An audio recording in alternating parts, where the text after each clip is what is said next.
ladies, para po sa ating papapamag-good night. Maraming netizens ang naantig sa birthday blowout ng isang senior citizen sa Cubao, Quezon City. Gamit ang pera mula ayuda, nagpa-burger siya sa kanyang kapitbahay.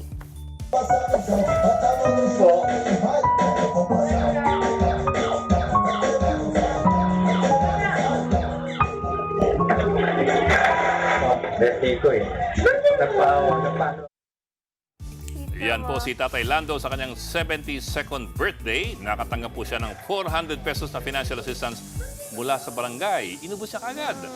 Doon niya kinuha ang pinambili sa burger para i-treat ang kapitbahay. Uy, sabi ng uploader na si Aika, maliit man sa iba pero malaking bagay na yan para sa pusong marunong magbahagi, gaya ni Tatay Lando. Sobra-sobra naman ang balik dahil maraming netizens ang nagpadala ng pagkain at iba pang tulong kay Tatay Lando na mag-isa na lang pala sa buhay.